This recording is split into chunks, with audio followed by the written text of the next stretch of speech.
Salut à tous, c'est Nono. Aujourd'hui, retour en 94. Époque où on avait une flopée de films hollywoodiens avec du poil, du muscle et une bonne paire de couilles. Terminator, Rambo, Die Hard, que du totalement culte. Et t'as aussi Time Cop. L'occasion pour nous d'explorer l'œuvre du plus kiffant des Belges. Et promis, d'ici la fin de la vidéo, je vous aurai donné les 10 meilleurs Van Damme. Et avant de se plonger dans l'univers de Time Cop, comme je suis conscient que je vous prends à froid, je vous propose un petit montage de 30 secondes histoire de se mettre dans l'ambiance. C'est parti. Vous voulez jouer? On va jouer.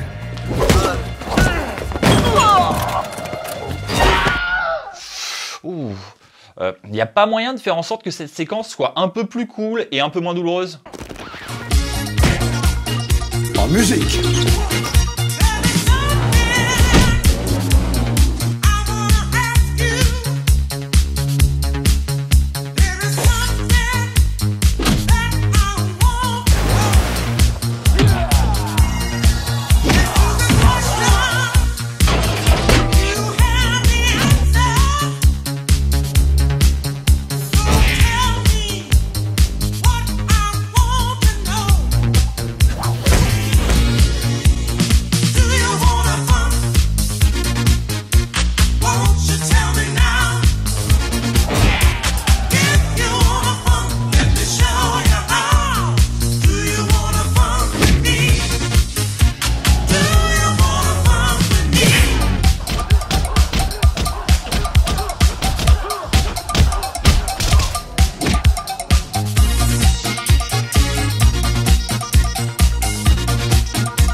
Allez, on s'est bien fait plaisir. T'as dansé. T'as interdiction de danser, Nono.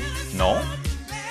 Non, j'ai pas dansé. Alors, en tout cas, maintenant, on est dans le bon état d'esprit pour parler de Time Cop. Alors, générique et c'est parti.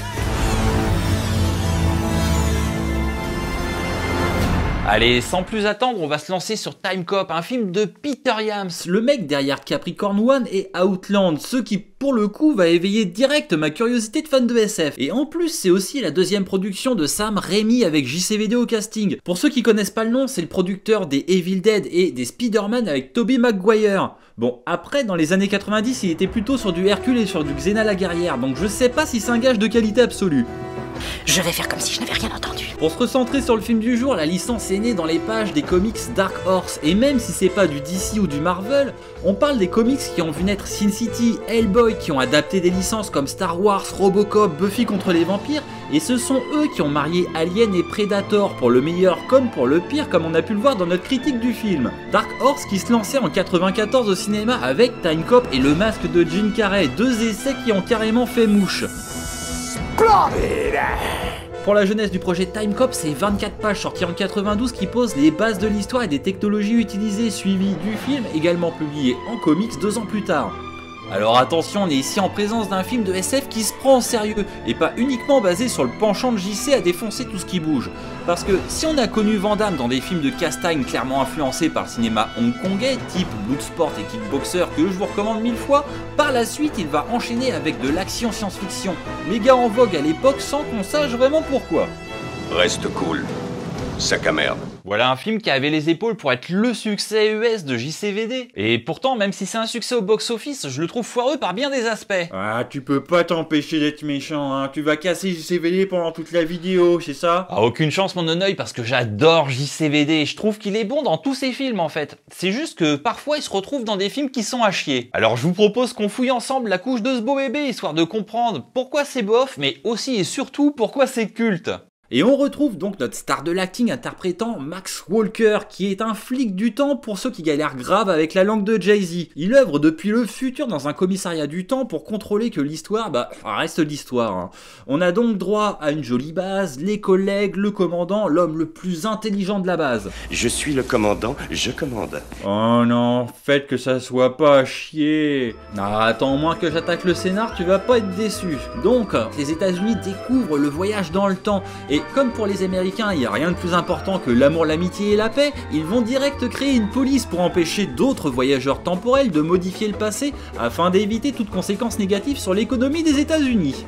Attends, les Américains, c'est les gentils ou c'est les méchants? Ah, on a déjà dit qu'on faisait pas de politique sur la chaîne Mon Œil. Donc le Max Walker du futur est un time cop. Oui, je dis du futur parce qu'on le voit aussi 10 ans plus jeune en 94, en pleine forme, tout bien peignir en mode Bloodsport.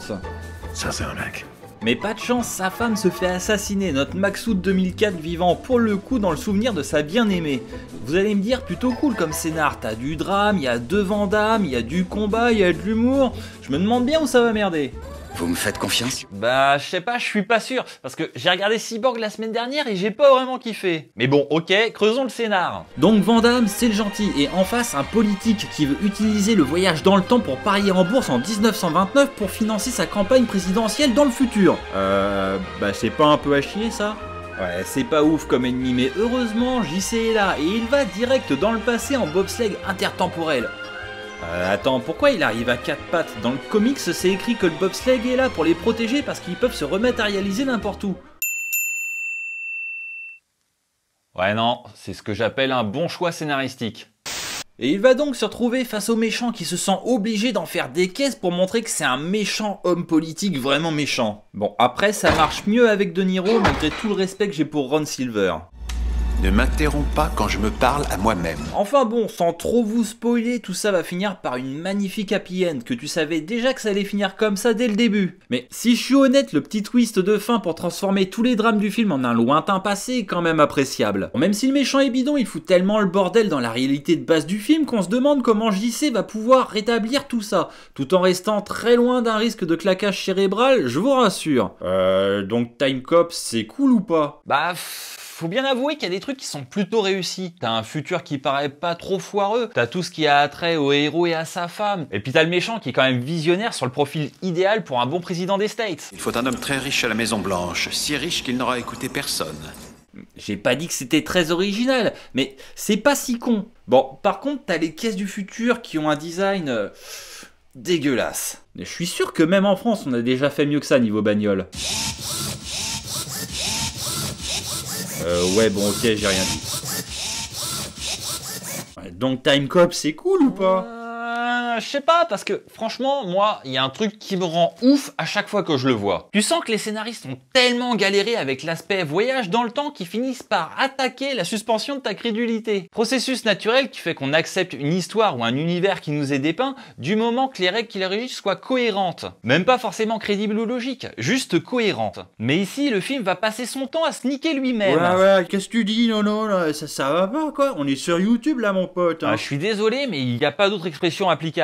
Le film base ses voyages dans le temps sur la théorie de la chronologie dynamique. Pour faire simple, si tu changes le passé, ça a un impact sur tous les événements à venir. Mais ça peut entraîner tout un tas de paradoxes, comme le paradoxe du grand-père. Si je tue mon grand-père, je pourrais pas venir au monde. Et pour la peine, bah je pourrais pas tuer mon grand-père. Ouais, mais pour la peine, si ton grand-père il est déjà mort, t'es tranquille.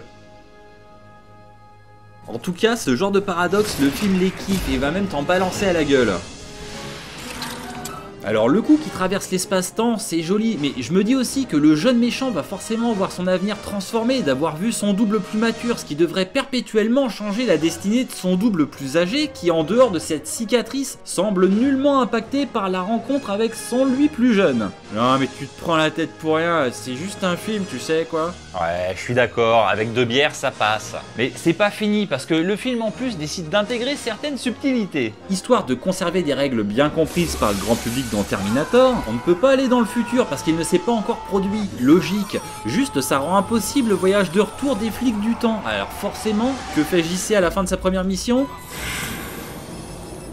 Bon ok, les scénaristes avaient peut-être un peu picolé quoi. Oui bah pendant qu'ils sont en train de dessouler, moi j'ai passé 90 minutes à me poser des questions à la con sur le voyage temporel pour essayer de faire un tout logique avec ce patchwork sans continuum, plutôt que de me concentrer sur l'histoire et de kiffer, et c'est dommage parce qu'il y a plein de bonnes idées, et le film reste vraiment un bon moment, mais c'est clairement pas une œuvre majeure de la science-fiction. En fait, au-delà des petits défauts du film, je me demande si la SF c'est le top pour Van Damme. Je trouve vachement plus cohérent dès qu'on se rapproche d'univers type Street Fighter ou Mortal Kombat que dans un film qui se prend au sérieux. Ouais, enfin quand tu dis Street Fighter, tu penses au jeu ou au film? Parce qu'il y a des phrases que je trouve limite dans le film. C'est les huissiers, salopard. Ton cul est en fin de crédit.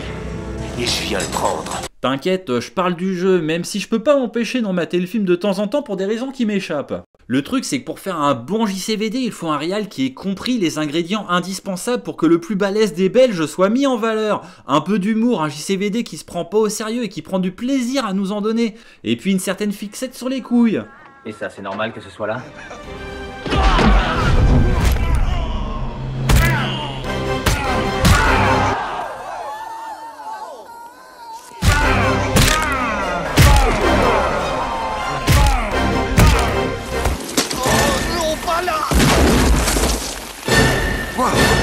Ça doit faire mal. Un petit montage dont je suis particulièrement fier et mixé à sa frénésie de grand écart, ça prouve le lien de parenté entre JC et Johnny Cage.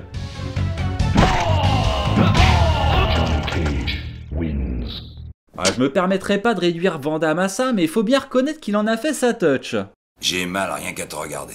Non, et puis l'ingrédient indispensable pour du bon Van Damme, c'est un antagoniste balèze. On passe un bien meilleur moment quand le méchant est cool. Quand tu regardes dans la filmo, les moments d'anthologie restent toujours l'affrontement avec un mec qui a la classe, que ça soit le boss final de Blue Sports, ou le méchant de Full Contact, le mec bien bourrin, mi-ours, mi-John Travolta et remi-ours derrière. T'as aussi Lance Henriksen dans Chasse à l'homme, Mickey Rourke dans Double Team, et au pire si t'as personne, bah t'as qu'à prendre Van Damme lui-même et ça reste cool. On s'écarte pas un peu du film là? Oui, certes, je digresse, mais pourquoi on kiffe regarder Time Cop? Pour Van Damme, pour tout ce que fait Van Damme dedans. Parce que si l'idée de base était si bonne, j'aurais certainement adoré la série dont je peux pas m'empêcher de vous montrer 10 secondes de la présente. 2007. Voyager dans le temps est désormais une réalité. C'est l'histoire elle-même qui est en jeu et les États-Unis ont créé la commission de surveillance du temps. Ah, les présentations parlées, ça fait très 90, hein. On aurait pu parler aussi de Time Cop 2 qui hélas a une réal qui est complètement à la rue avec pour seule nouveauté le remplacement de Johnny Cage par un Liu Kang à l'affiche qui, même s'il ne s'en sort pas si mal, n'a pas le charisme de JC.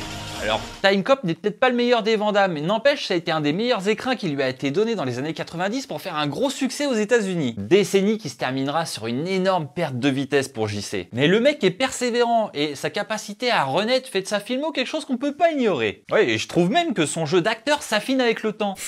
N'importe quoi. Si, je t'assure, il devient plus juste dans les moments subtils et avec sa gueule, son vécu, son authenticité et une envie de faire plaisir qui se voit depuis toujours à l'écran. Bah, tout ça, ça fait qu'il y a des scènes importantes du cinéma dans les films de Van Damme.